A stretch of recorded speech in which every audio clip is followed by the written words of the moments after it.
words like SDG 13, climate change, climate action, and global warming to tell the world to grow trees. I know they will listen to me. We will have big forests. Did I just say forest?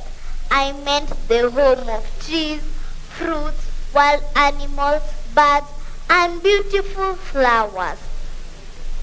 Did you know that trees give us rain, firewood, food, and timber?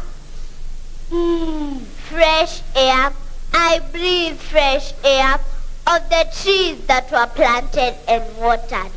Our teacher told us to plant 10% of trees. Why not plant 100%? I don't understand. I'm sad, so sad. I see trees crying when we cut them. They scream, they feel pain. Please listen to them. Just because they can't talk, is that why you cut them? Please stop.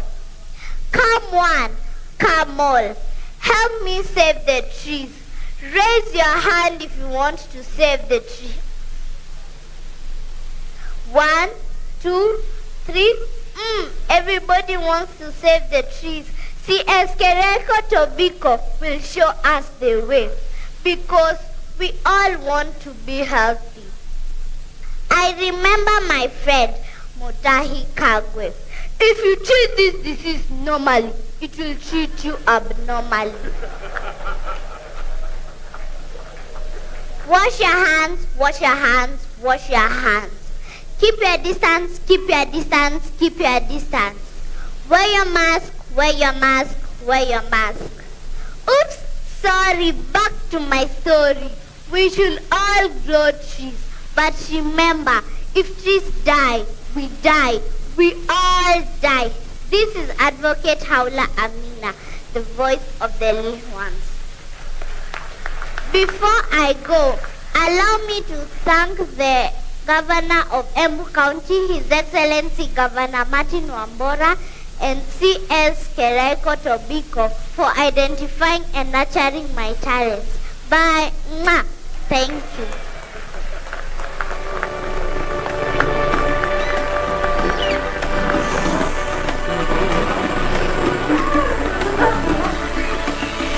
Asante sana Amina, makofi tena. Asante. Powerful message. And now I want to call the Vice President for Energy, Power, Climate Change and Green Growth, Africa Development Bank, so that he can give us, Dr. Kevin Kariuki, he can give us his speech.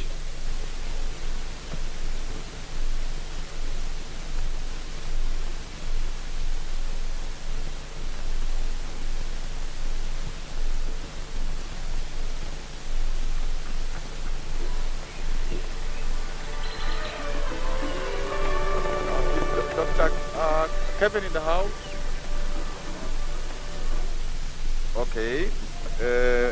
We will still hear his speech. Now, let me call Cabinet Secretary, Minister for Environment and Forestry, Honorable Kereko Tobiko, and he will compete with Amina. Amina identified him as a mentor, so let's see the competition. And please, let's be brief as possible.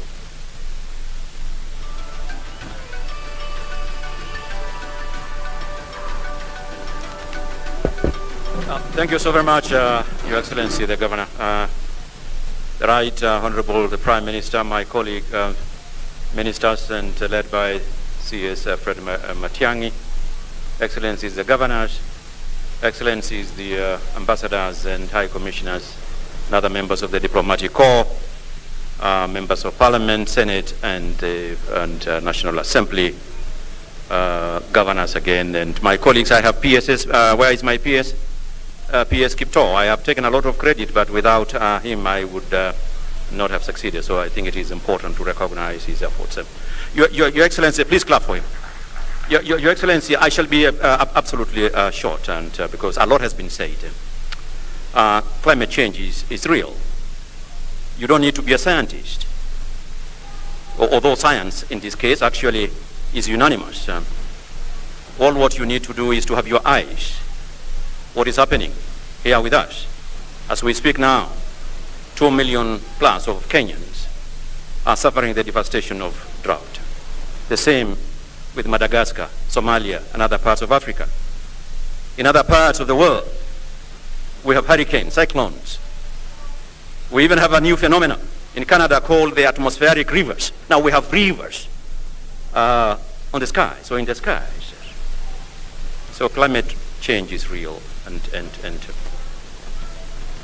And secondly, Your Excellency, this conference, and I must register my appreciation. I have worked with the organizers, worked with the governors as one of the members of the steering committee, and I have enjoyed tremendously working with them. And this shows the partnership between the national government and the county government.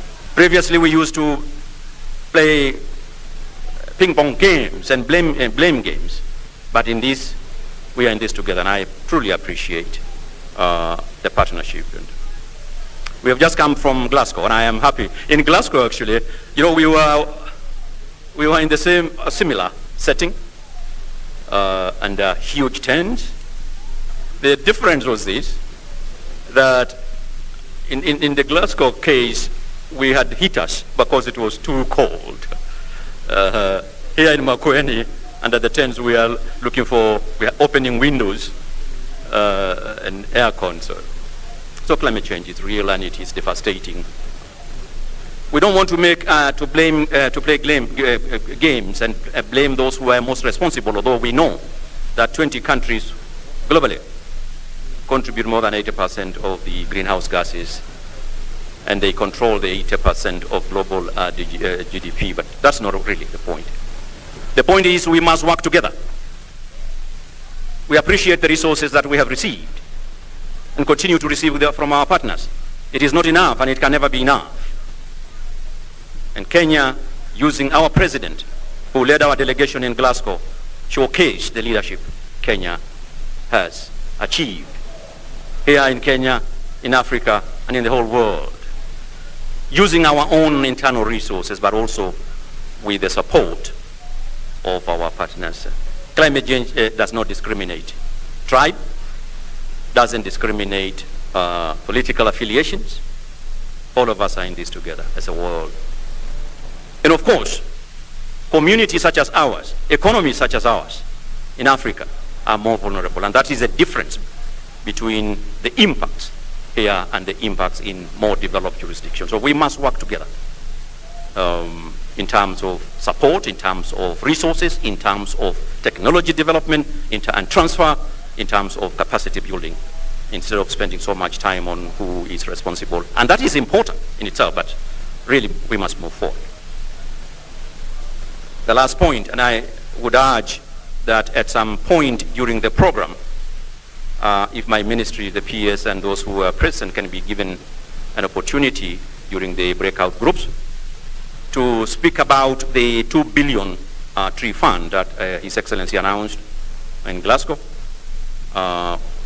which is an initiative between my ministry, Treasury, and the UNDP and the UN fraternity, because it is a significant facility, mechanism towards mobilizing resources, so, but not here, maybe in outward. And also speak to you about the program we have establishing seed centers in the regions and sub-regions, and working with the county governments also to establish county model tree nurseries and going big on bamboo.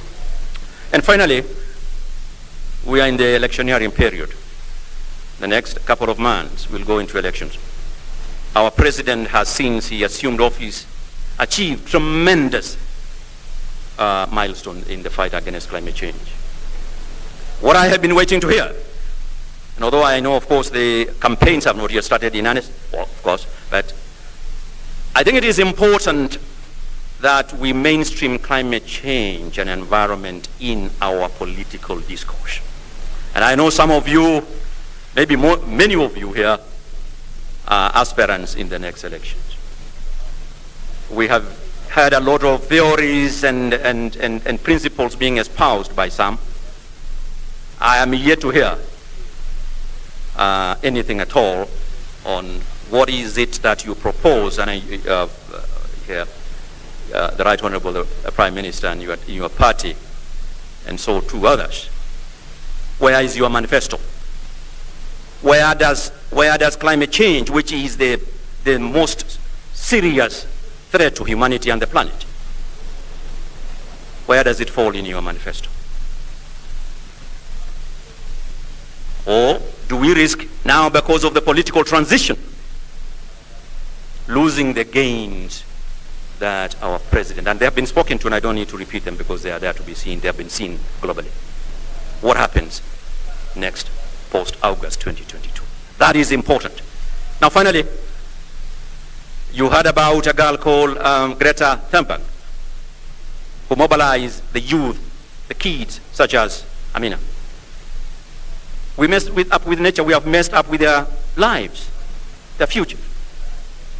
And she, watching what was happening, actually participating in Glasgow, said, there's a lot of blah, blah, blah, blah, blah, blah. Too much talk here, too much speeches, too many speeches, but no action.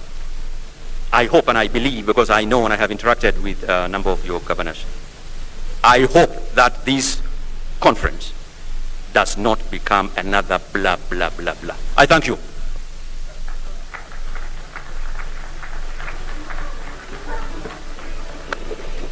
I think there was a bit of climate politics there. And it is a reality. There is also climate politics, especially international level. Now, I would like to call Cabinet Secretary, Minister of Devolution, Honorable Charles Keter, to also give his remarks.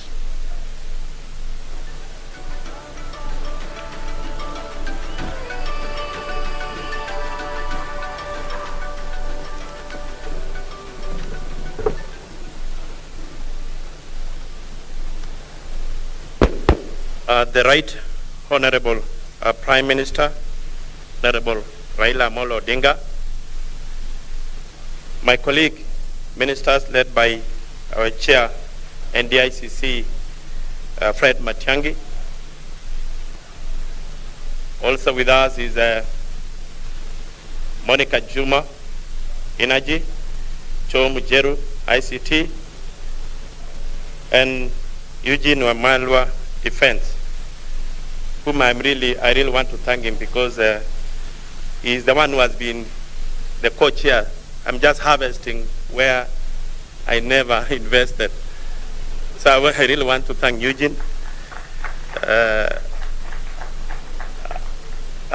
Excellencies, governors who are here, led by the Chair, Council of Governors, Honorable Wambora, the Speaker of the Senate, Ken Lusaka, the senators, distinguished senators, members of Parliament who are here, Excellencies, ambassadors and development partners and private sector, invited guests, good afternoon. I don't want also to forget the team in the Ministry of Devolution, led by my CS, Gideon Mungaro, who is here with us. Thank you so much, Gideon. And also the Principal Secretary, Julius Corith. Thank you so much. And the other team who are here.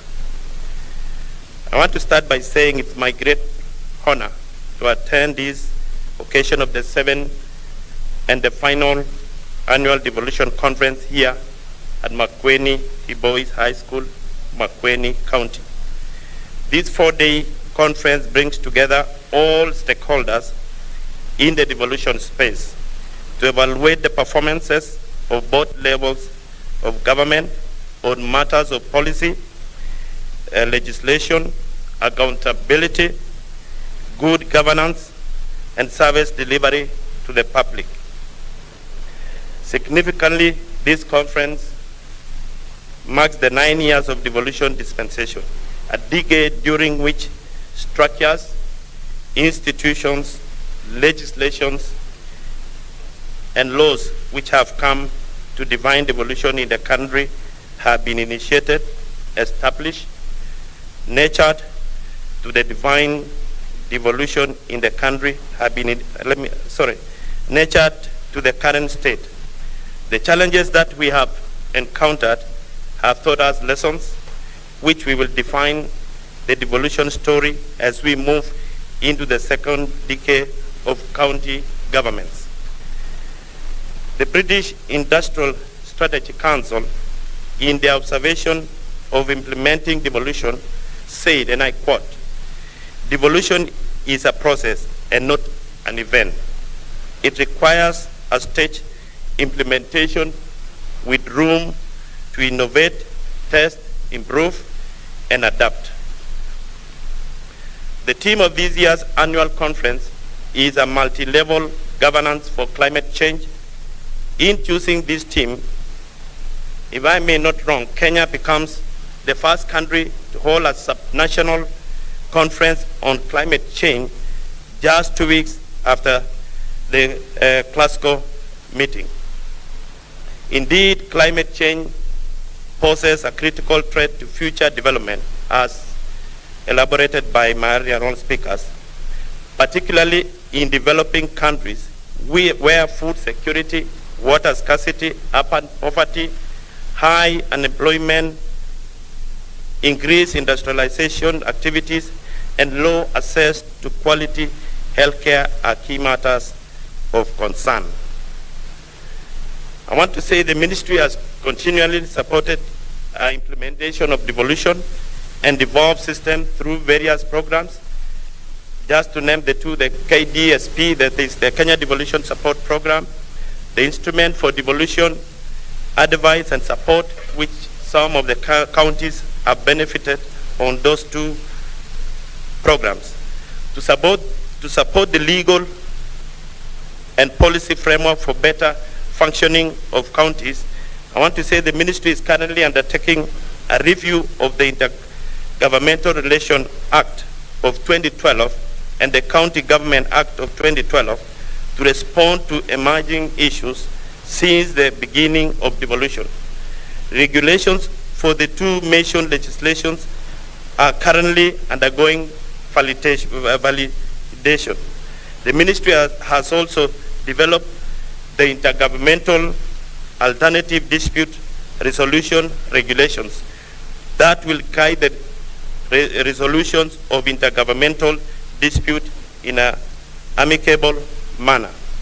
The ministry has also developed the Intergovernmental Forum Regulations, which provide the establishment of the structures and operations of the intergovernmental sector forums.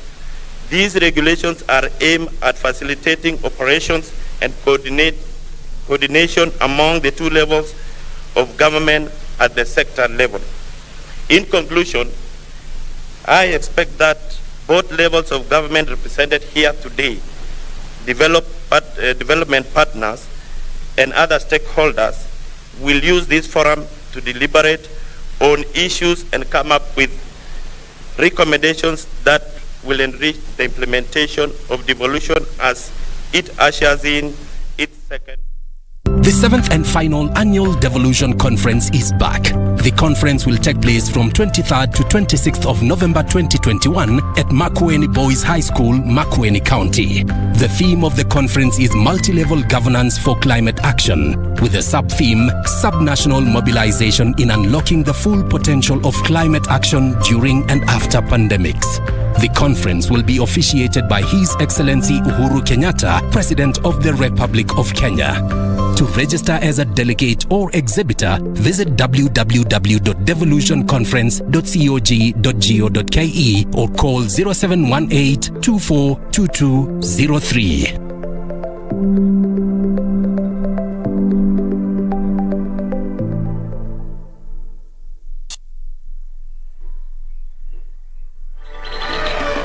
The Right Honorable Prime Minister Raila Amolo Odinga, allow me to adopt the protocols as observed by my predecessor speakers in the interest of time, and right away ask the honorable senators to come forward so that I quickly introduce them.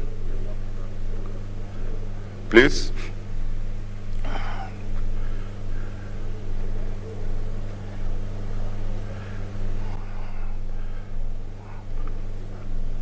Okay.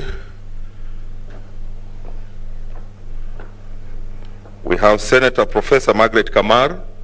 Can you lift your hand so that people... Senator Samuel Bogisho, who is also leader of majority. Senator James Agri Orengo, I think he stepped out, leader of minority. Senator Beatrice Kwamboka, MP. Senator Naomi Shionga, MP. Senator Dr. Ali Abdullahi, MP. Senator Boy Issa, MP. Senator Faki Munyihaj, MP. Senator Dr. Alice Milgo, MP. Senator Isaac Ngugi, MP. Senator Anwar Loitiptip, MP, he was here. Senator Kavindo Mudhama, MP. Senator Mtula Kilonzo Jr., MP. Senator Naomi Wako, MP. Senator Professor Samson Ongeri, MP. Senator Moses Kajwang, MP. Senator Sylvia Kasanga, MP. For your information, we have quorum. We only need 15. And there are 17, so we can transact business. Senator Wario from Tana River, thank you so much for coming. Allow me to give them a clap.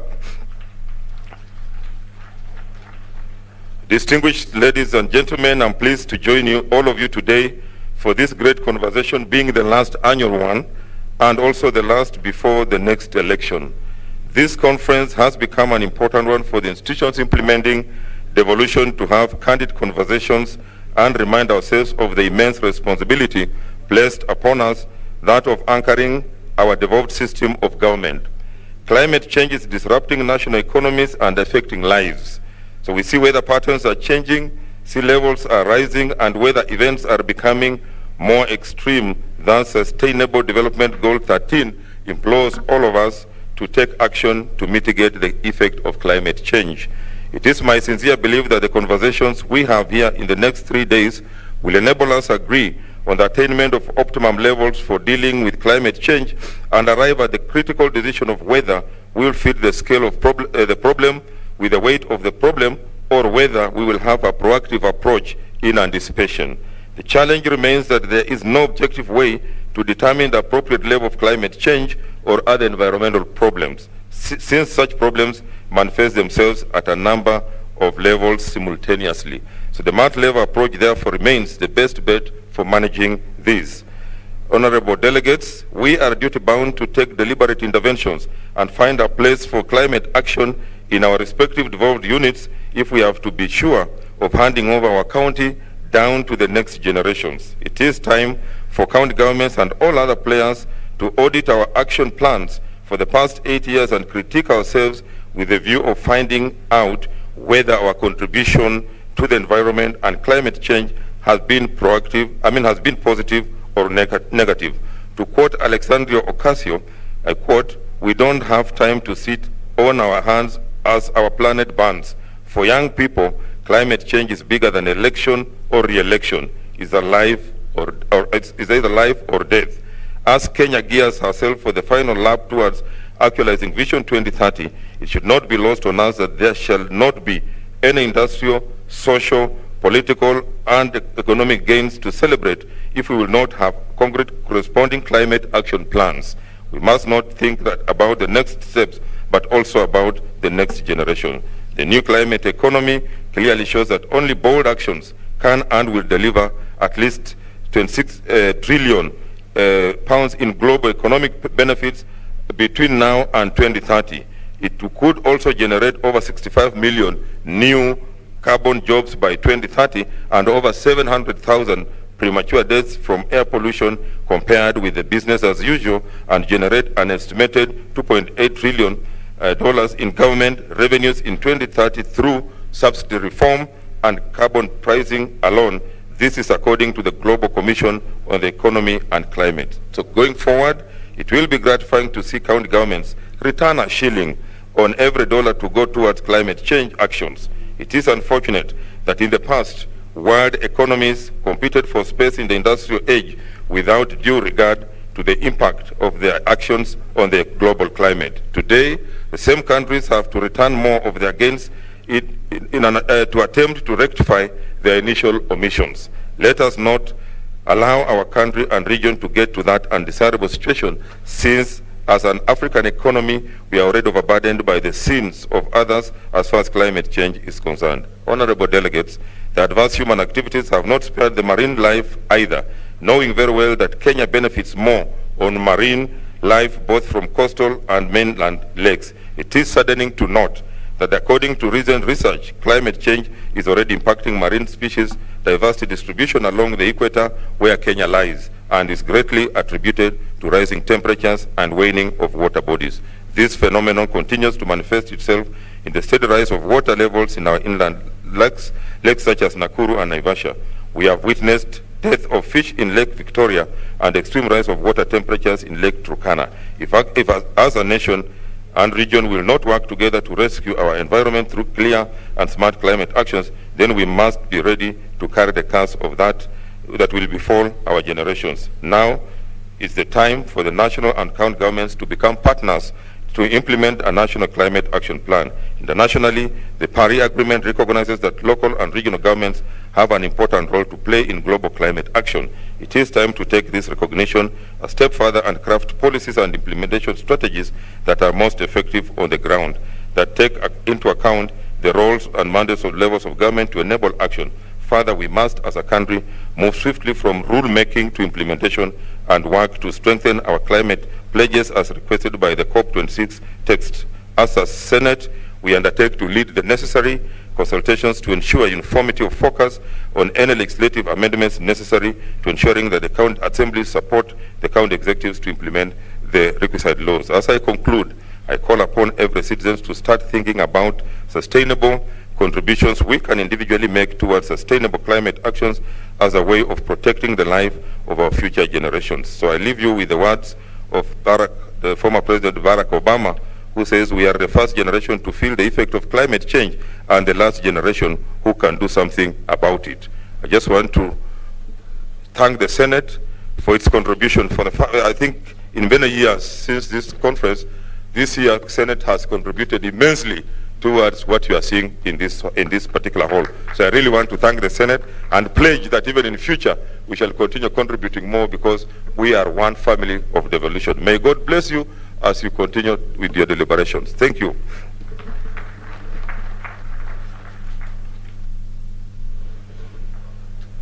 Thank you, Speaker Senate, and I want to recognize Honorable Florence Mwangangi, Speaker Machakos and Vice Chair of CAF, and all speakers from our 47 counties. Now, I would like to call our chair, Governor Martin Wambora, who will make remarks on behalf of COG, and then invite CS Dr. Fred Matiang, who will handle the high-level segment. And I warn you, Dr. Matiang is more strict than myself.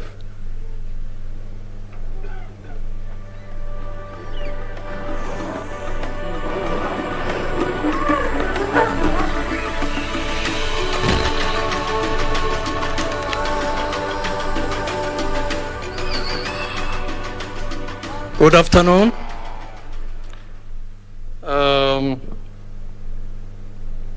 Your Excellency, Honorable Uhuru Kenyatta, who is with us virtually, the Right Honorable former Prime Minister, Honorable Raila Odinga, Waziri Dr. Fred Matiang'i,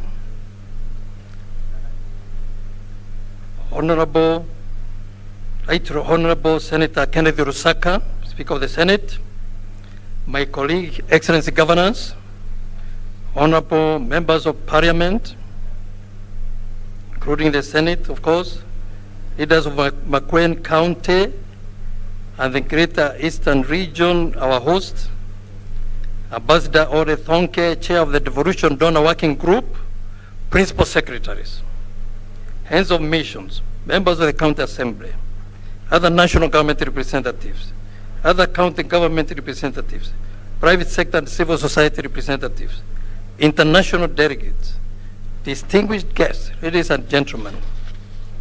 On behalf of the Council of Governors, I take this opportunity to welcome His Excellency the President, Honorable Uhuru Kenyatta, to the 7th Annual Devolution Conference. To all of you, distinguished guests who have honored us with your presence here today, Karibuni. This year we meet again as devolution partners to affirm the role and place of the county government and the devolved governors in this country's development and constitutional governance. More importantly, this year's conference theme, multi-level governance for climate action, underpins a crucial and necessary aspect of national and county governance that is deeply relevant in Kenya, in the region and beyond. Ladies and gentlemen, it is my hope that the content and discussions of this year's conference will assist in developing an overall plan on strategic intervention that county governments and indeed the national government need to adapt in order to caution their constituents against the impact of changing climate. I'm personally delighted that this conference is coming right after the close of COP26 discussions, meaning that as subnational government, we have an opportunity to align our climate action interests to the commitments of the just concluded Glasgow conference. I would like to recognize at this juncture the hard work of the members of the 7th Devolution Conference Steering Committee, which comprises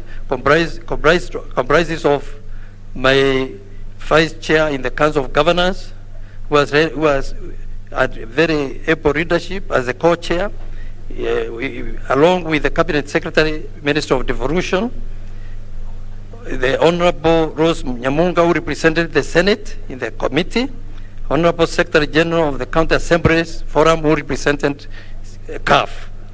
Recognition is also due to the Planning Committee and all the other institutions represented here who took time to plan and to prepare for the conference. Asanteni sana. I would also like to recognize the presence of our international guests who are joining us from different parts of the world for the first time. We really appreciate you. Ladies and gentlemen, it is now slightly over a decade since the country adopted the current constitution, which introduced fundamental changes to the governance process and structure. At the heart of these changes is the devolved system of government, which comprises of 47 county governments in addition to the national government. Since March 2013, when the first county governments were ushered in, the country has witnessed substantial progress in terms of achievement of the constitutional goals and objectives that have guided devolution. Indeed, for the last 8 years of their existence, county governments have grown to become the primary providers in local service delivery and development. Essential and key services under the purview of the county government, but not all: health, water sanitation, roads, trade development and regulations, early childhood education, among other services that are relevant to the lives and livelihood of communities around the country. A more crucial contribution by the county government is the facilitation of participation and consultation of the people in the county governance processes. This has ensured a pursuit of democratically agreed priorities in service delivery and development, and a governance process that is responsive and sensitive to the people's needs and priorities at the grassroots level. Significant strides have been witnessed in the various sectors being managed by the counties.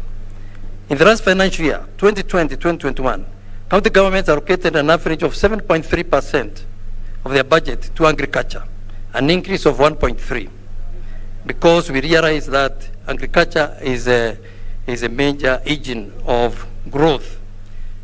Among others, these investments have gone to in agriculture have gone to mechanization, increased input, access to farmers, seed distribution, and extension services. But despite these milestones, the policy and legislative environment has been very friendly to these devolved functions.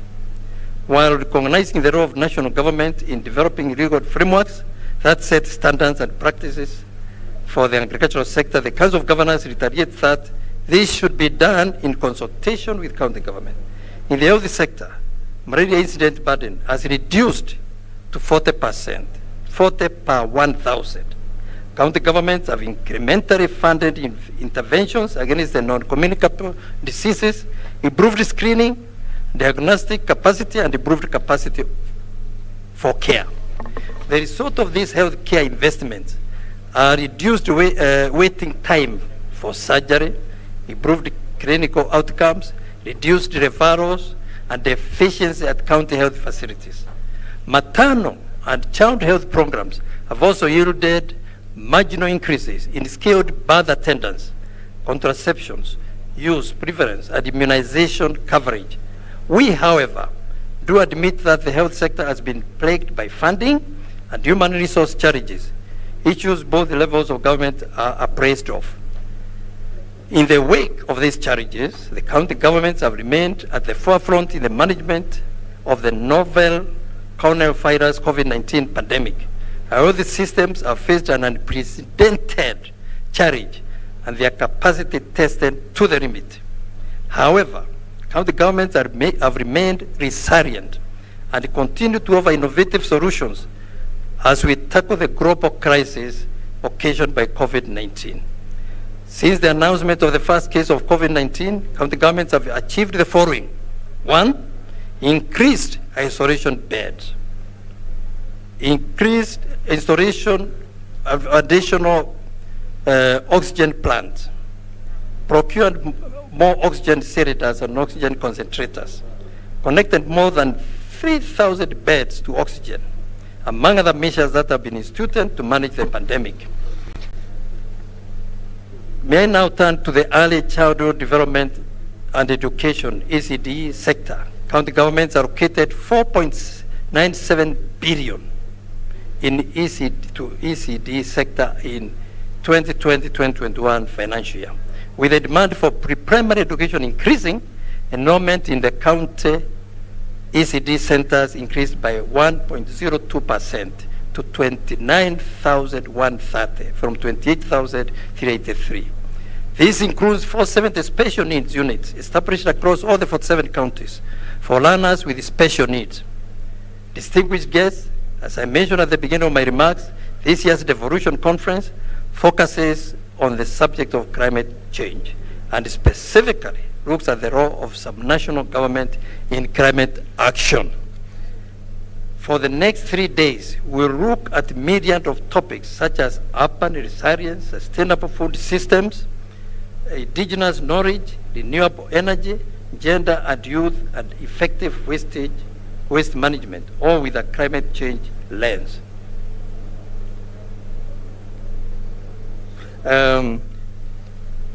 These topics are both timely and relevant for these countries, and indeed the broader region development and sustenance. Africa's socio-economic development is largely based on agriculture and land-based economic activities. A vast majority of African population is rural-based and relies on subsistence agriculture and other basic socio-economic activities that sustain livelihood.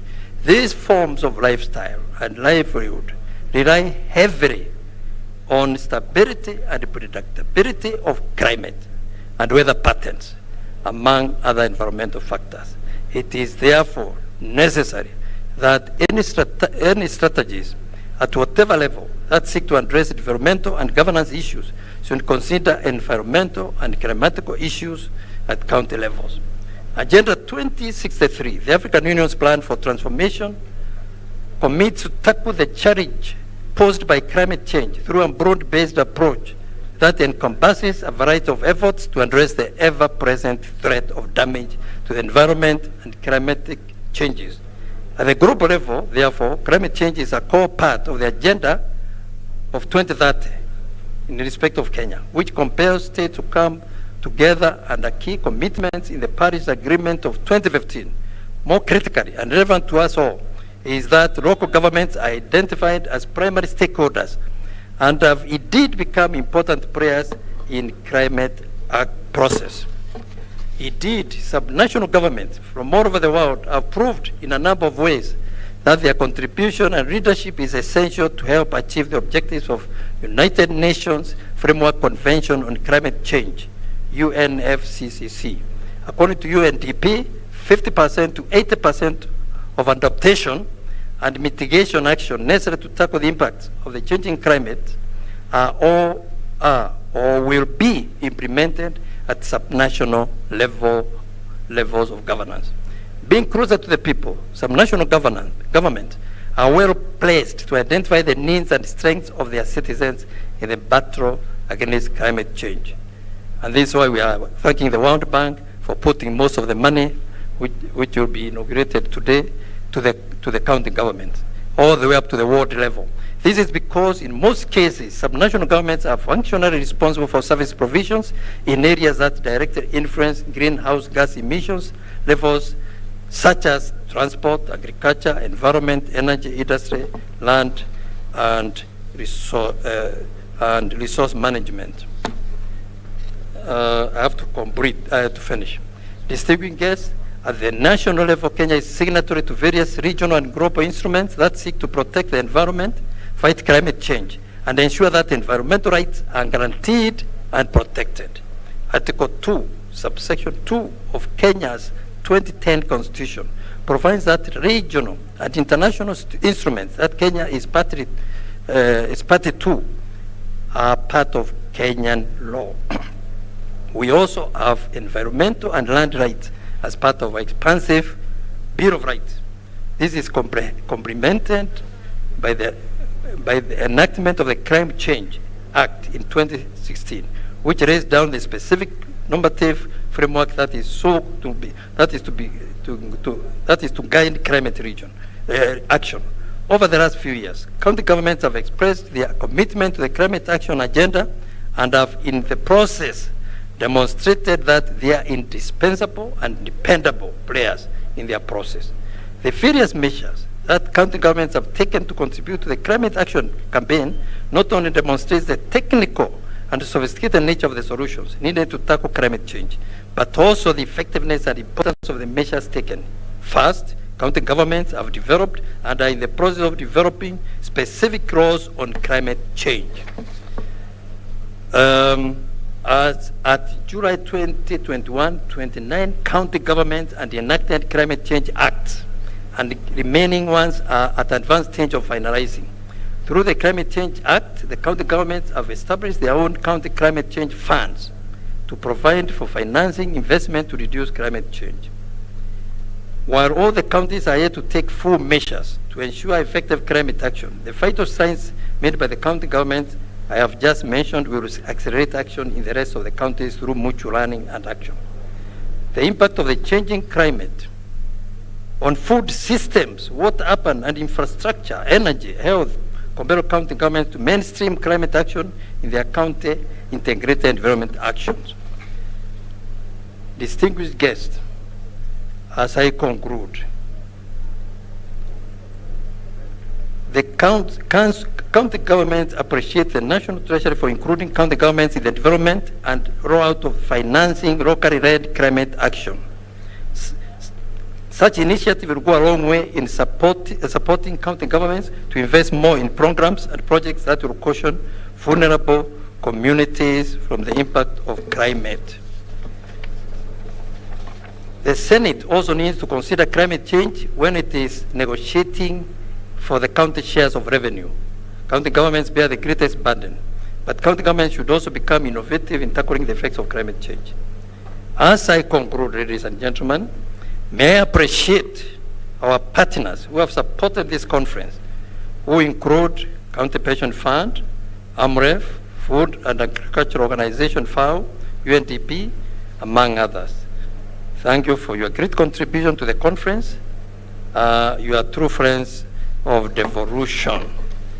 A special thanks also go to our development partners, private sector, civil society, media, faith-based institutions. We appreciate your cooperation with the counties, and we anticipate deeper cooperation with you in future. Distinguished guests, I wish you all fruitful discussions during the 2 coming days of the conference. With that long speech, which I'm not used to, may I now invite Waziri Dr. Fred Matiang'i to make his remarks, and invite our key address speaker, and also do the rest of the program. Thank you, and God bless you. Asanteni sana.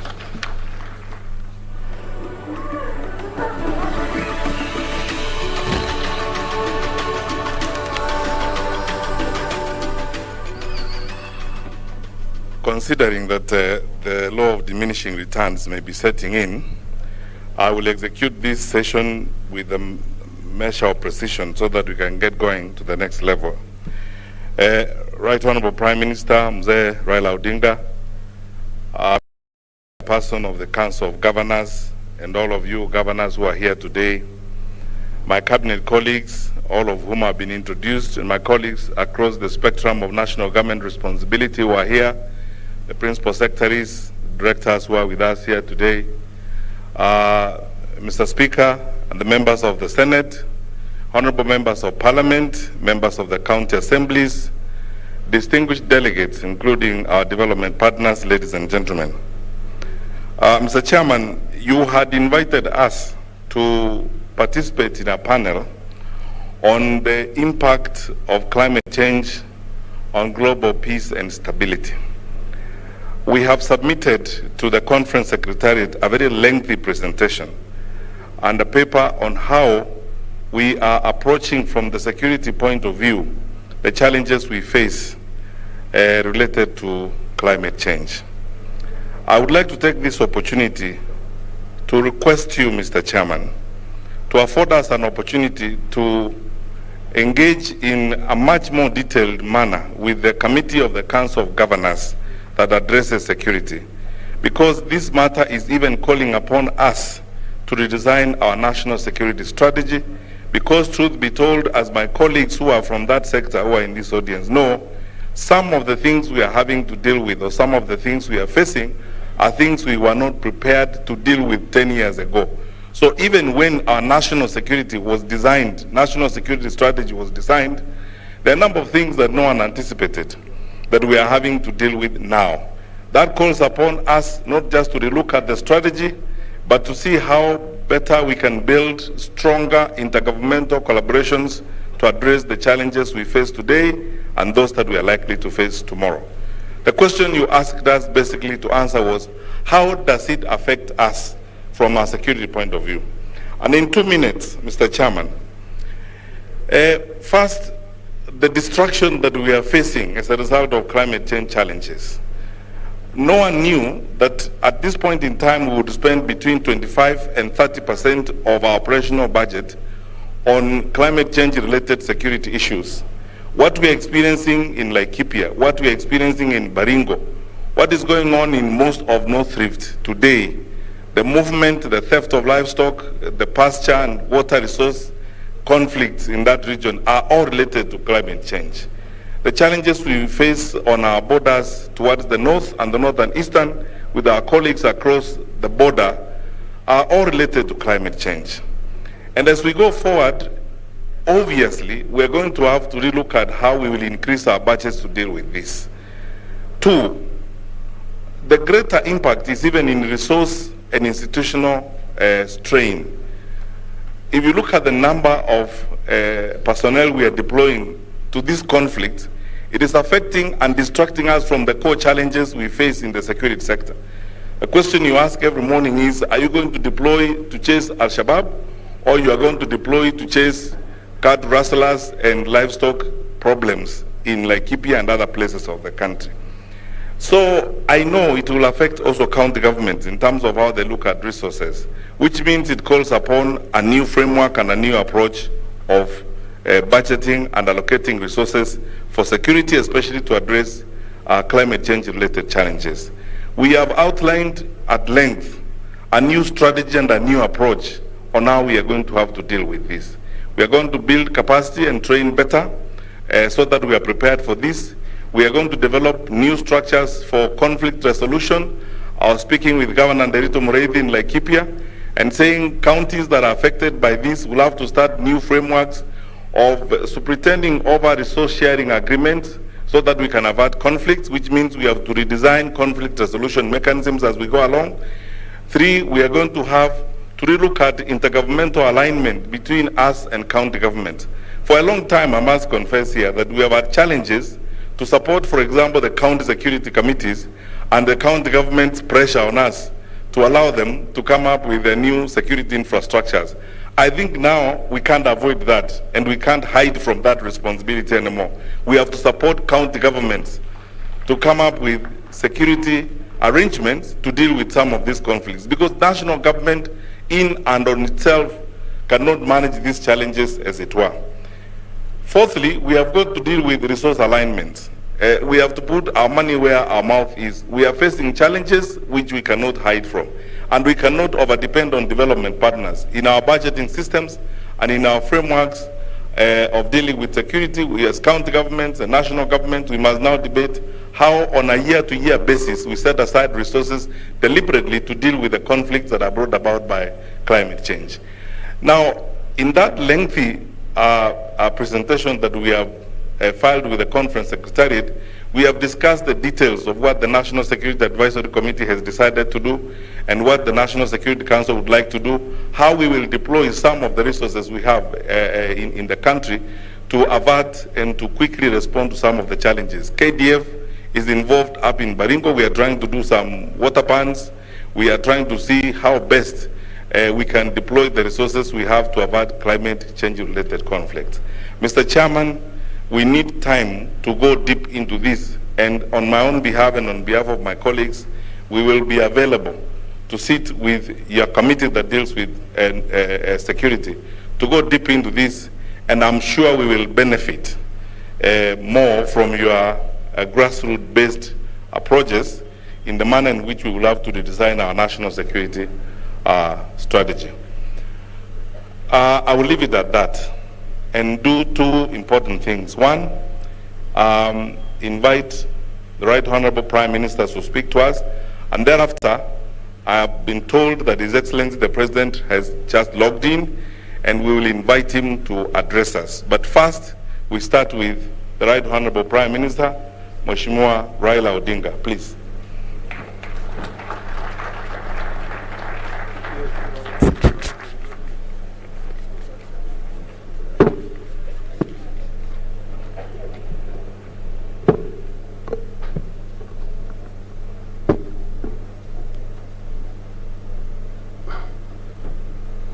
The Chairman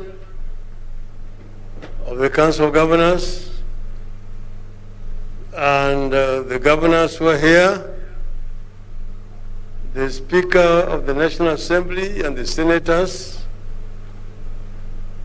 Honorable Fred Matiang'i and all the other Cabinet Secretaries who are here, development partners, diplomats, distinguished guests, ladies and gentlemen, hamjambo. Hamjambo tena. I was in Makueni 2 weeks ago, and I knew that this conference was coming, and I promised the governor that I would come, because I've been a regular feature in these conferences since they started. So, but this Makueni conference has had history. Waswahili say, hayawi hayawi, hayawi hayawi. Yeah, you know, it's not the first, it has been postponed so many times. But it will come. Now, when we hear, one cannot resist the temptation to do a journey down the memory lane and to see where we came from with devolution. Some of you here know were faces at the Bomas Constitutional Conference. We knew that devolution was one of the most contentious chapters at Bomas. It had, because of basically ignorance about devolution, it had very many opponents. And I remember at one session when we were discussing, a gentleman student spoke so passionate about devolution that it was resolved that he should become the chairman of that committee. And he led that committee so efficiently that he became a marked person. Then one day, in front of his children, in broad daylight, some people just moved into his house and shot him directly while his children were watching helplessly. This is none other than the late Dr. Mbai. And today I'm going to request you, in honor of the late Dr. Mbai, to stand up and observe 1 minute silence.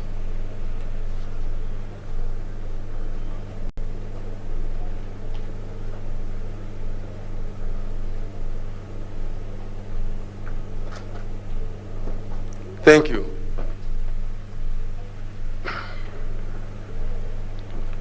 We are celebrating a decade of this bold experiment with the two levels of government, which has been a remarkable journey for our people.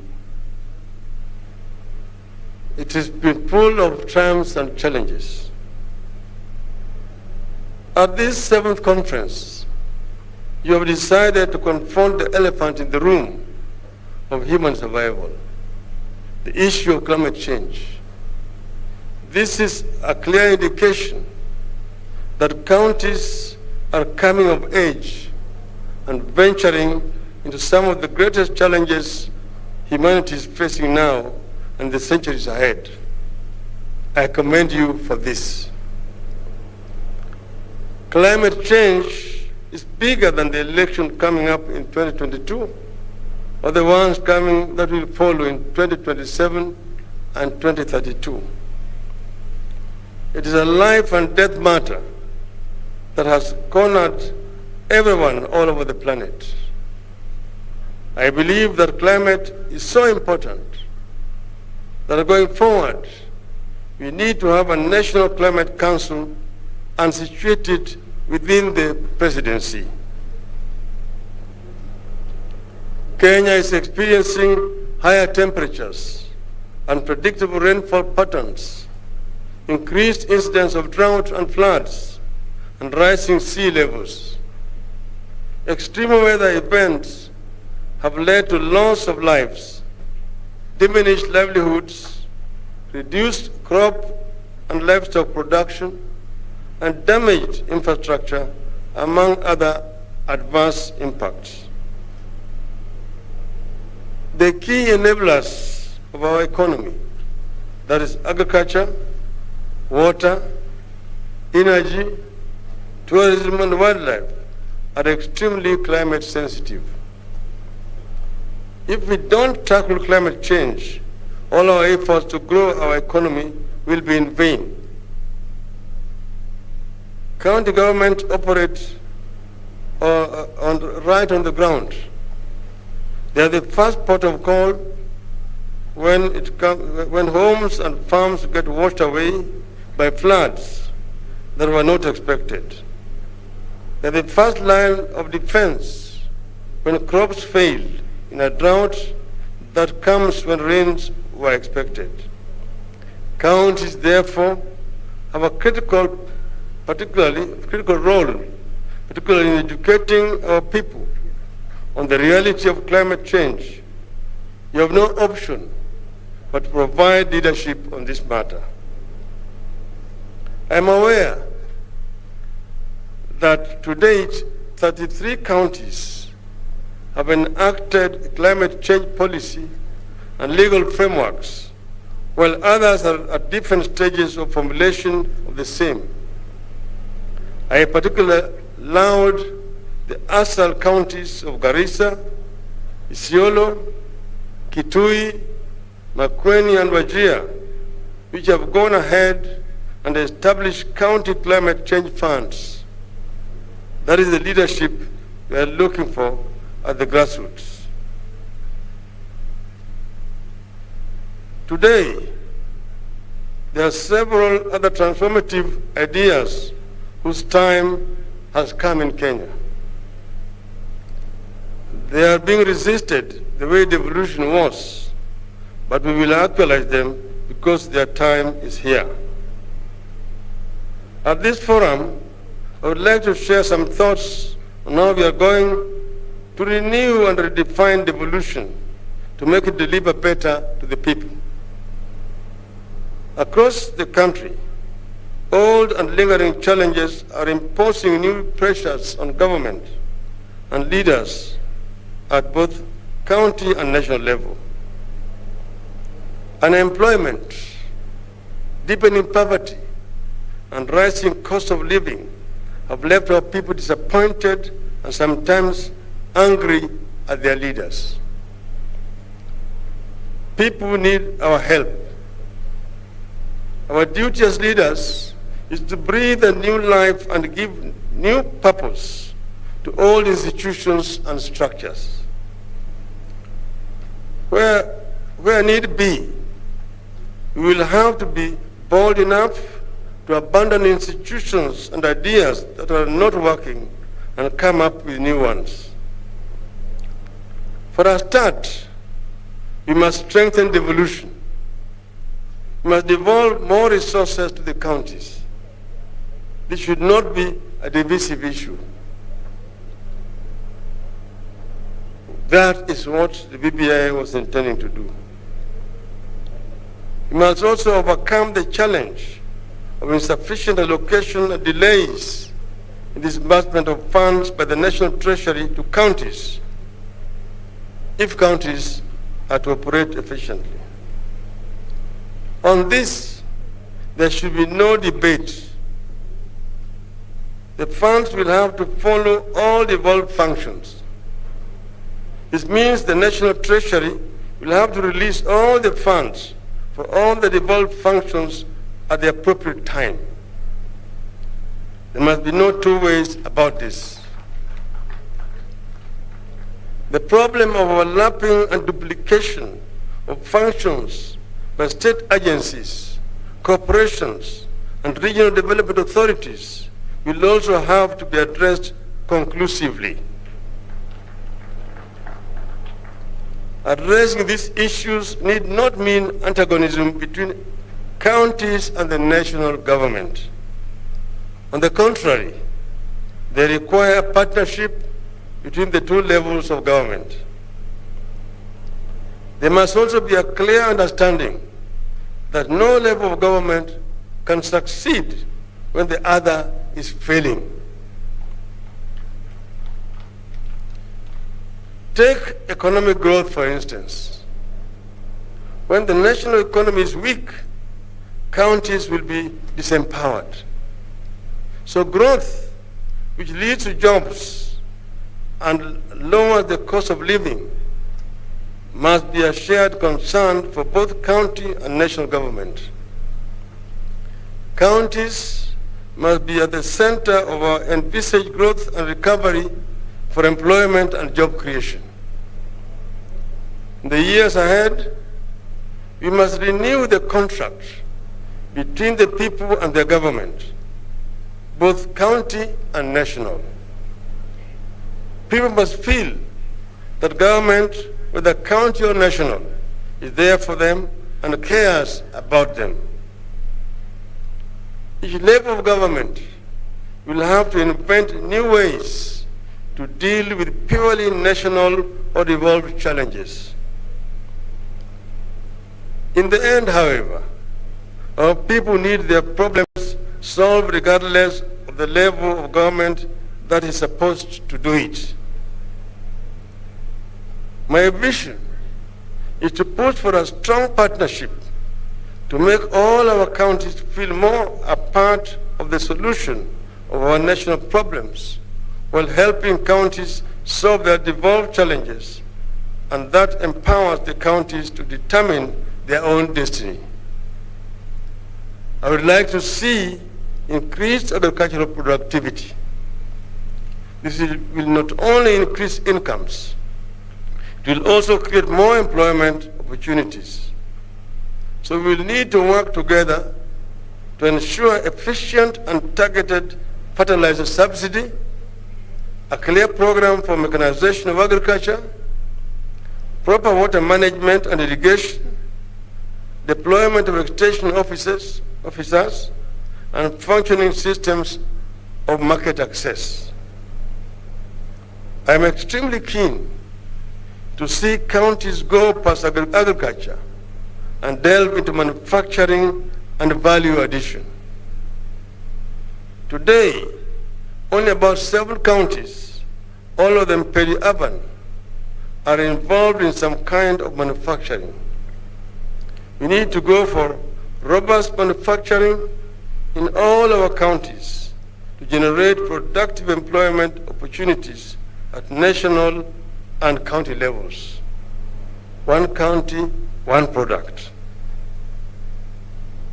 We need to establish or revive agriculture-related cooperative societies to promote growth in the counties and absorb rural labor. We also need to put more money into county level infrastructure development to attract investment in rural areas. Ladies and gentlemen, more importantly, counties must improve on own source revenue collections. This means counties must expand revenue bases. Counties with relatively well-established industry and service sectors do better on own source revenue collection. We must also push for full automation of revenue collection systems in all counties to seal the revenue leakages and avenues for corruption. And we must commit to deal with the old-time national and now devolved problem of corruption. On this, action will speak louder than words in the years ahead. I am also aware that counties are struggling with the problem of marginalization, particularly of minorities in their borders. We will need to come up with clear mechanisms to make all communities within counties feel fairly treated and their voices heard. Finally, I wish to point out one extremely critical issue that we have to address: the question of spending priorities. We must devise ways to make counties spend the largest share of their revenues on development. The Public Finance Management Act of 2012 requires that at least 30% of the spending should be on development over medium term. Yet today, majority of counties spend more than 50% of their revenue on personal emoluments. I'm aware, of course, that this is because of the amount that is being disbursed is insufficient, and that therefore need to increase the disbursement to the counties. This is where devolution is failing to change lives as it should. So we need to enforce and ensure adherence to the Public Finance Management Act. All these challenges and aspirations point out to 2 things. One is that we should not treat devolution as a fixed system. We should see it as an evolving system where the pendulum of powers and roles can swing back and forth, one way or the other, between counties and national governments. Secondly, the county government and the national government must work together in a partnership for Project Kenya because none is more important than the other. Kenya is much more important, and therefore I'm talking about a partnership between two levels of government, that the national government must ensure that the county governments are working effectively. But we do not have 38 countries in one. We have only one country. And that therefore there must be measurable standards against which all the performance of all counties are going to be benchmarked. That we ensure that the service delivery is equitable throughout our country in terms of education, in terms of health, in terms of agriculture, in terms of infrastructure, in terms of environmental protection. We must ensure that there's comparable standards across the whole country. And that should be the responsibility of the national government to ensure that counties meet that standard.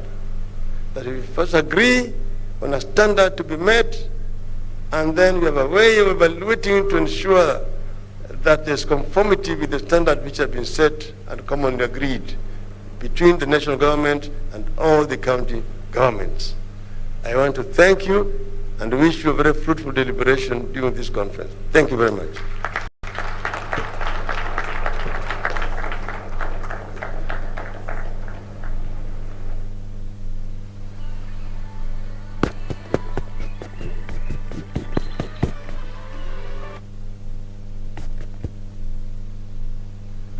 Thank you so much, Right Honorable Prime Minister Raila Odinga.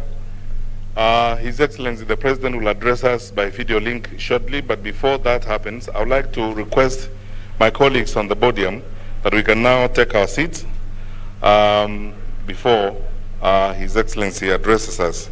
And while we are taking our positions down on the floor, we have a 3-minute video to be played on climate change that I will ask that it be played now before we invite His Excellency the President to address us. Please proceed and play the video. Climate Change Action Plan to scale up efforts and to maintain a low carbon development trajectory. The plan includes commitment to restore degraded water towers, accelerate forest restoration, and to increase our tree cover to at least 10% of our land area in order to promote a sustainable blue economy, but also promoting green manufacturing. You do not need to imagine. You have seen it all. Flooding, droughts, tropical cyclones, water management problems, rising lake water levels. These are not images of a prediction of future problems in a common movie. Sadly, it is a reality that if it is not happening in your locality, it is happening somewhere in the world right now.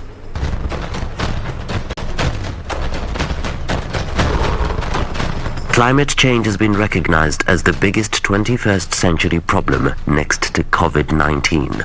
Globally and locally, the biggest contributor to the increasing population of refugees is attributed to climate change.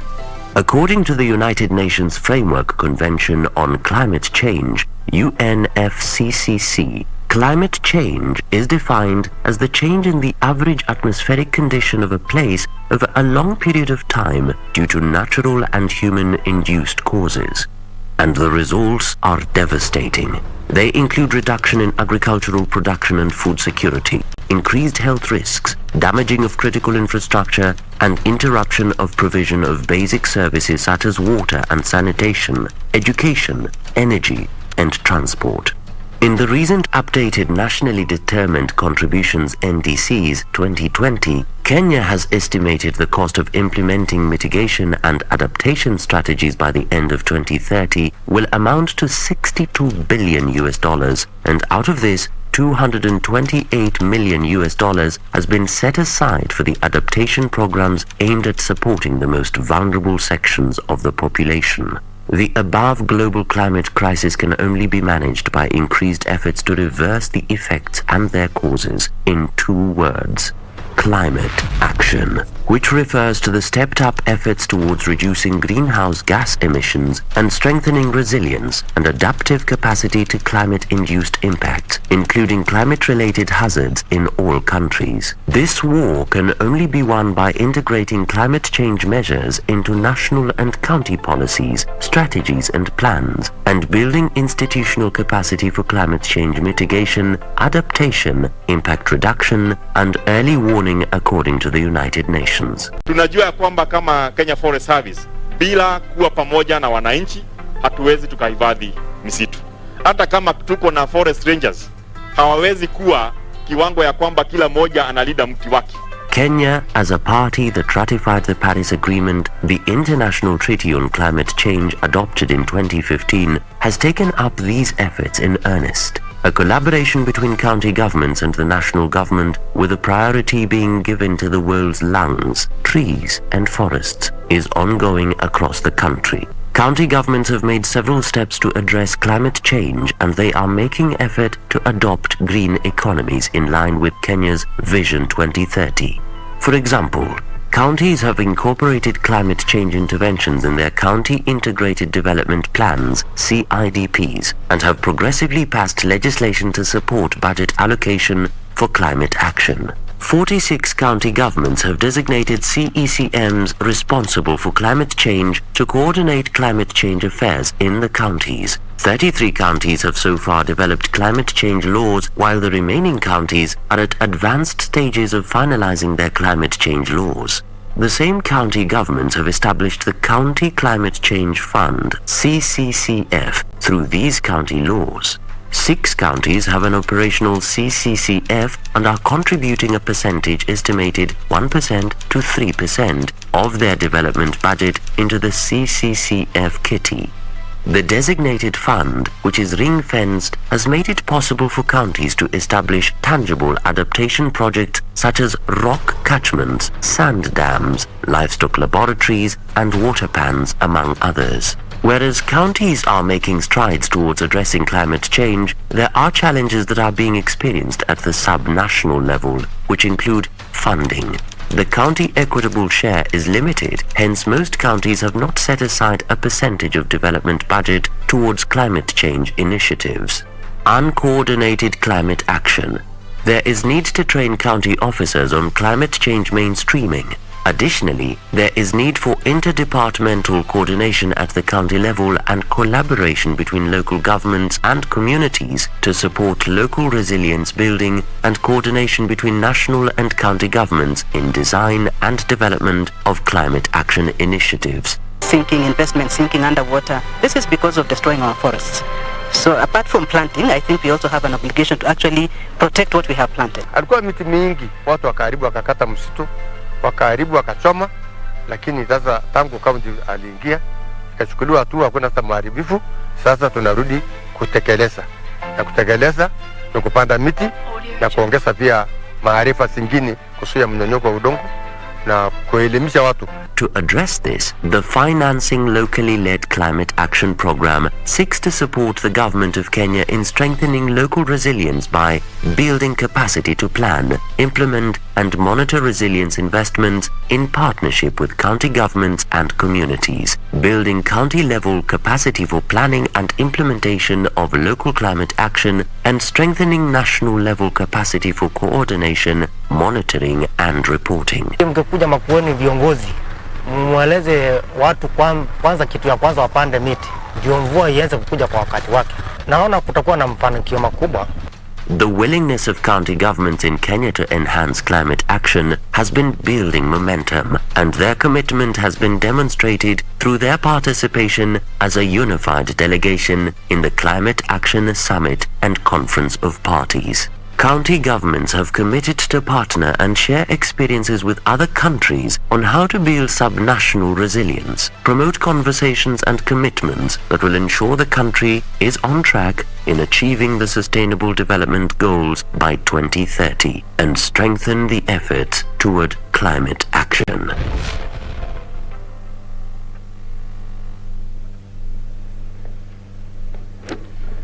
It's now my distinct honor and pleasure to request you, ladies and gentlemen, to be upstanding as we welcome His Excellency, our President, to speak to us by video link.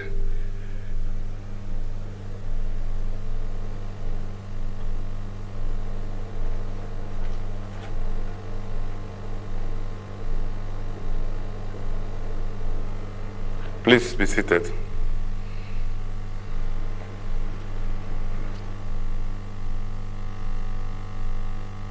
Great pleasure to join you today for the official opening of the 7th Annual Devolution Conference held here in this wonderful county of Makueni.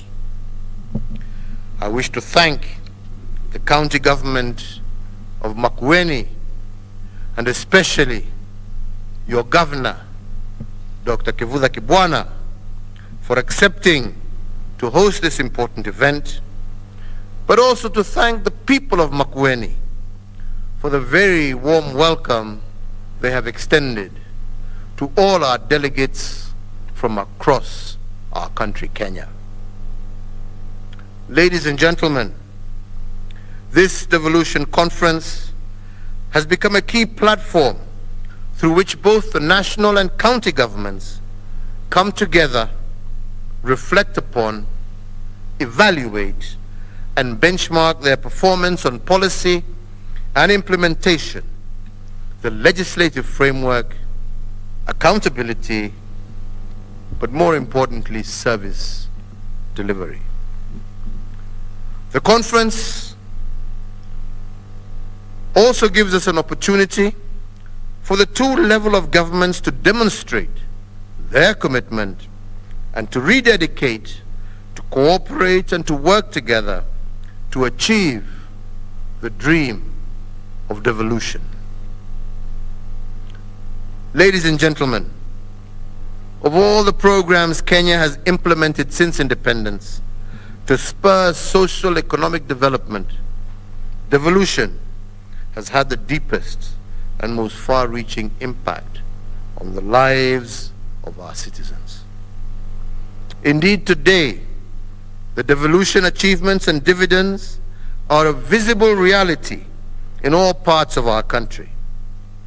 Everywhere you go across the country, you find more empowered communities and note major improvements in infrastructural development, healthcare, and basic services and service delivery. In the last decade, we have come a very long way on the devolution journey, but it remains work in progress. To deliver on the promise of devolution to Kenyans, we need to build on the successes and to strengthen areas where progress has been slow. And in this regard, I would like to highlight two areas where I believe stronger cooperation and coordination between the national government and county governments could enable all of us to reap the devolution dividend much faster and indeed more effectively. The first of these is to build on the solid public finance management legal framework. We have to ensure that the distribution of resources between and within regions is more equitable and to focus more sharply on getting better value for the monies that we spend. The second is to work towards becoming a truly responsive government by promoting and increasing accountability at all levels and ensuring that citizens are actively engaged in decisions and actions that impact on their lives. Ladies and gentlemen, such an enhanced spirit of cooperation, coordination, interdependence, and support between and amongst ourselves has served us remarkably well since March of 2020, when COVID-19 first was reported here in Kenya. The two levels of government swiftly came together, and we forged a formidable alliance with our private sector our development partners, faith-based institutions, and we formulated a comprehensive action plan to win the war against the pandemic. And as these efforts included the nationwide vaccination campaign that we now continue, I have no doubt that we shall win this fight. This, fellow leaders, is the approach we should take to tackle new challenges, including our challenge to climate change, the theme of our conference this year. So, ladies and gentlemen, turning to this, the 7th Annual Devolution Conference, I am delighted to note that the conference theme focuses on climate change, specifically the multi-level governance for climate change. And I further note that the aim is to strengthen subnational governments for them to act on climate change through development of a more robust and focused execution of mitigation and adaptation strategies. Climate change, ladies and gentlemen, is not a future problem, but a present and serious threat to all our counties and to all nations of the world. Climate change poses an existential threat to Kenya, even though our role in precipitating the problem is negligible. We contribute less than 1% of the current greenhouse gas emissions, yet we are the recipients of the bulk of the problem. To understand the gravity of the climate change threat, let us for a moment consider these numbers. Globally, Kenya has been ranked as the 31st most vulnerable country to climate change. Climate change impacts leads to loss of about 3% of our gross domestic product annually. In the last 2 years, we have witnessed the worst locust outbreak in 25 years, which has left about 1 million people food insecure in the entire Horn of Africa region. The rising water levels of the Rift Valley lakes, Lake Victoria, and the Turkwell Gorge Dam have displaced nearly 400,000 people in 13 of our counties and affected biodiversity, including our flamingo population in Lake Nakuru. And as we meet today, about 2.5 million people in 23 counties are facing famine because of drought. So, ladies and gentlemen, recognizing that no single nation can alone manage the challenges of climate change, the world came together and established the United Nations Framework Convention on Climate Change. Kenya is a signatory to the UN Framework Convention and has participated and made significant contributions during the just concluded UN Climate Change Conference in Glasgow, the United Kingdom, which some of you present here today participated in. At the national level, my administration has adopted a comprehensive set of policies, rules, and procedures to address climate change. The effect, as you are all aware, has culminated in the development of the following key instruments. The first of these is the Climate Change Act 2016. The second, the National Drought Management Authority Act of 2016. The third is the National Climate Change Framework Policy of 2018. The fourth, the National Climate Finance Policy of 2018. The fifth, the National Climate Change Action Plan 2018 to 2022.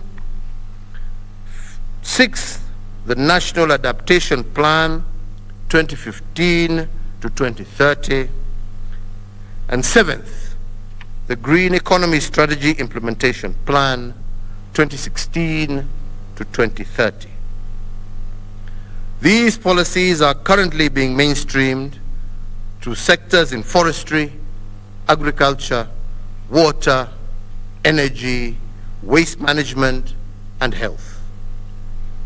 It is important to underscore that since most of these functions are devolved under Schedule 4.2 of the Constitution, it is critical, therefore, that the two levels of government work closely together if we are to execute them effectively.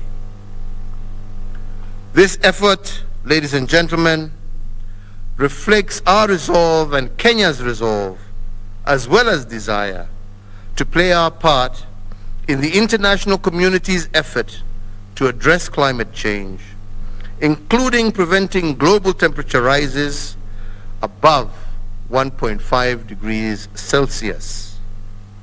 Further, Kenya recently joined the Adaptation Action Coalition and the UN Call for Action on Adaptation and Resilience.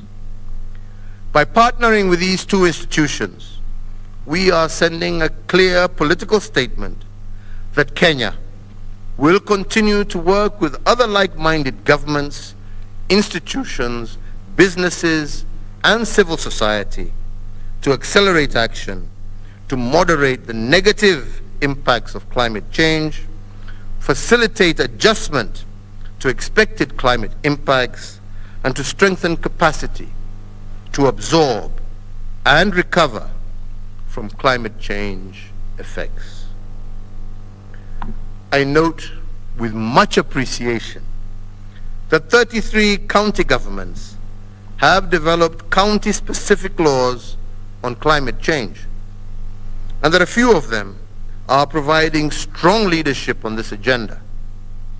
Allow me to cite the counties of Makueni, Wajir, Garissa, Isiolo, and Kitui, which have established policies and supporting legislation on climate change. They also have established the climate change units and put into operation a fund for climate change mechanism. Ladies and gentlemen, the National Climate Change Action Plan 2018-2022 spells out bold strategies that put us on a sustainable growth path. It further underscores the need for adaptation and enhanced climate change resilience for vulnerable groups, including women, youth, and persons living with disabilities, as well as marginalized communities. One of the key deliverables in the action plan is to increase our forest cover. This is in line with the Constitution and with respect to maintaining a clean and healthy environment for all. Action in this regard has already been taken, and within the very near future, we shall be launching our Forestry Action Plan that shall reveal and discuss the issues and what we have been able to achieve in this regard over the last 8 years. It is our obligation to ensure that our environment is protected and conserved, not just for us, but for the benefit of future generations. Ladies and gentlemen, our nation has a pioneering commanding lead in climate change action in the continent. For example, Kenya is a leader in the generation of renewable energy. We are ranked 5th globally on geothermal energy, where our potential stands in excess of 10,000 megawatts, while only 10% of this has been exploited to date.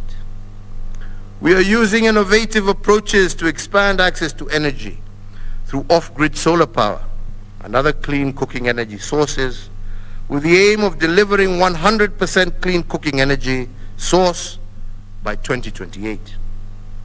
The Turkana wind farm is now fully operational with an output of about 310 megawatts of clean energy. Kenya has already outlawed the use, manufacture, and importation of single-use plastic bags as a way of protecting and conserving our environment. The two levels of government are investing on sustainable waste management projects to achieve a net zero plastic waste by the year 2030. Several counties, including Nairobi, Kisumu, Mombasa, have started reclaiming green urban spaces. Nairobi has successfully reclaimed Michuki Memorial Park, the National Arboretum, the National City Park, and I also encourage other counties to explore similar opportunities to create urban spaces, urban green spaces for their population. Ladies and gentlemen, in implementing these policies and programs, we require sustainable and substantial financial resources. Kenya has committed to reduce her greenhouse gas emissions by 32% by the year 2030. This will cost us in an excess of 6,874 billion Kenya shillings, or 62 billion US dollars. Out of this figure, Kenya will seek to mobilize 13% of this from domestic sources, while we expect to fund the balance of 87% from external resources. We are indeed hopeful that, unlike previous conferences, the Glasgow Climate Change Conference, COP26, will deliver on funding commitments which we will attract into a green climate fund. We will seek to attract green investments such as electric borders that we launched last week, and to tap into innovative financing such as blended financing to de-risk private investment. These investments will open new avenues for green manufacturing and clean job opportunities. Ladies and gentlemen, we have a strong policy and institutional framework for the two levels of government to work together to adopt and adapt to climate change and reduce the threat that it currently poses to our nation. Going forward, we need to strengthen collaboration and coordination on, amongst other things, first, leveraging on digital technologies to provide real-time climate-related data and information to our farmers and other stakeholders. Secondly, raising awareness and building capacity, especially on adaptation, with a particular focus on women, who are at the heart of our crop and livestock production, and who also are the most affected by the adverse climate change. The third is sharing information and good practice examples on mitigation and adaptation. Such examples include climate resilient projects such as mangrove restoration in Ganzi at the coast, the Masui rock catchment, and the Gaindavia Sand Dam in Makueni County, and Kina Livestock Laboratory in Isiolo County. Development and implementation of county spatial plans with a climate change lens is also going to be critically as a last measure. As the chairman of the National Climate Change Council, I will personally remain in the forefront to ensure that our desire to achieve a low-carbon, resilient, and prosperous future is realized. And it is with these few remarks, ladies and gentlemen, that it is now my distinct pleasure to declare this, the 7th Annual Devolution Conference, officially open, and to wish you every success and fruitful deliberations over the next few days. God bless Kenya. Asanteni sana.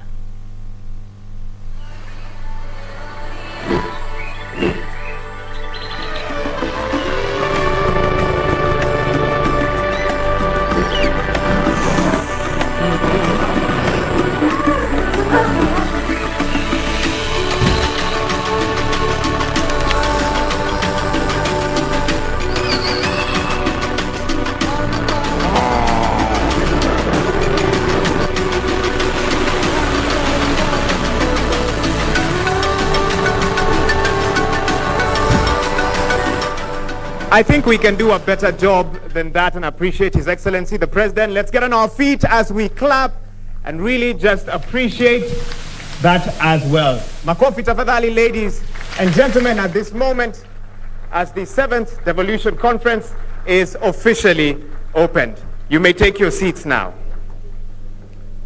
I apologize for that slight technical hitch with my sound, but I'll be very quick with the next and final part of the program before we go to lunch. I have the unenviable task of coming on at this time. My name is Wahiga Mwaura. I'm a journalist with Citizen TV, and we have a very important last bit of the project and of this conference that we must get to before we move to lunch and to the next part of this program. So I really want to appreciate all of you that are here with us today and patiently following us, both here in Makueni and also joining us across Kenya on various TV and digital platforms as well. Now, there are two very exciting products that are being launched here today in line with the theme of the conference, in line with devolution, and in line with action against climate change. One of them is titled FLOCA. That is the Financing Locally Led Climate Action Program. In a nutshell, it's a locally led climate action program. It's not being done by people out there. It's being done at a community level. And we'll be launching this in the next 30 seconds. But before that, we have a short explainer video that I'd like the technical team to play at this time. Technical team, over to you. Kenya has developed a robust climate change action plan to scale up efforts and to maintain a low carbon development trajectory. In Kenya, the economic impacts of climate change and its effect on development and growth are already significant. Climate-related disasters such as droughts and floods are estimated to create an economic liability of 2 to 2.8% of its gross domestic product every year. This is largely due to the climate-sensitive nature of Kenya's economy. Kenya is one of the countries in the sub-Saharan Africa really affected by the negative impact of climate change. In the past year, these challenges have been exacerbated by the COVID-19 pandemic. To ensure that climate finance is directed to those most in need, the National Treasury, in collaboration with the Ministry of Environment and Forestry, county governments, the World Bank, and the governments of Denmark and Sweden, launched the Financing Locally Led Climate Action Program, also called FLOCA, part of Kenya's 10-year government Financing Locally Led Climate Action FLOCA program. Our economy was not spared from the invasion of the desert locusts, floods that caused loss of lives. The objective of the FLOCA program is to strengthen the county government's capacity to plan, implement, track, and report resilience investments in partnership with communities. The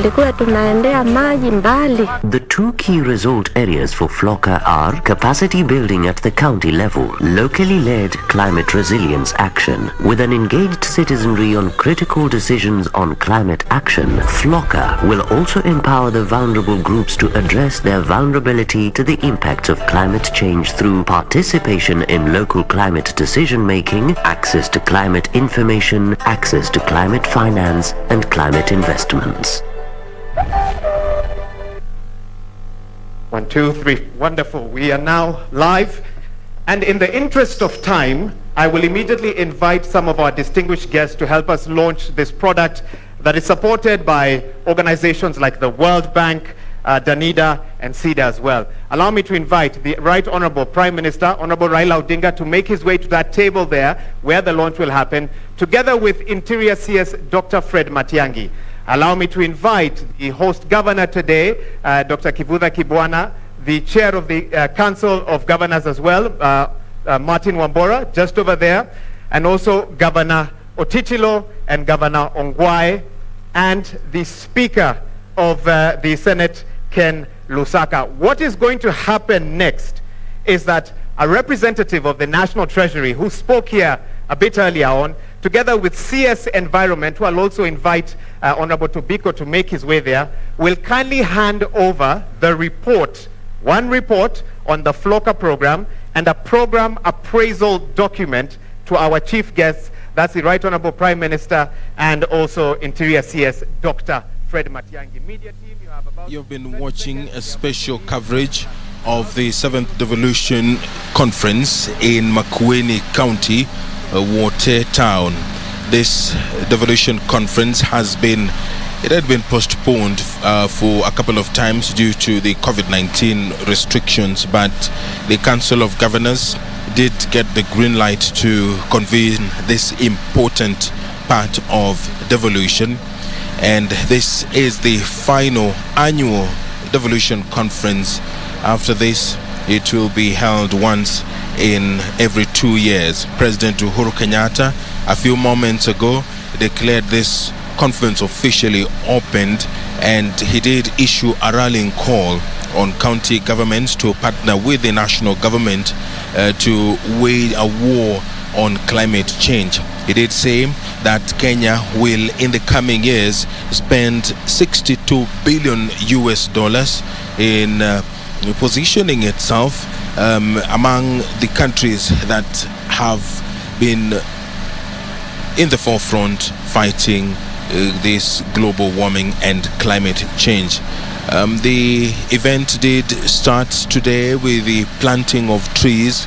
It is a process that is expected to continue. 2 million trees will be planted in Makueni County in keeping with the theme of this year's Devolution Conference.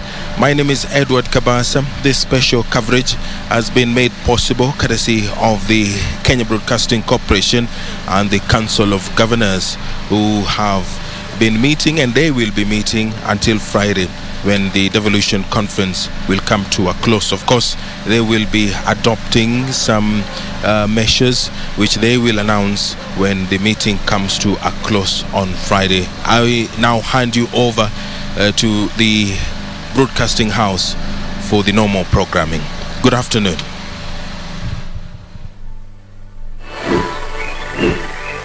Wonderful, wonderful.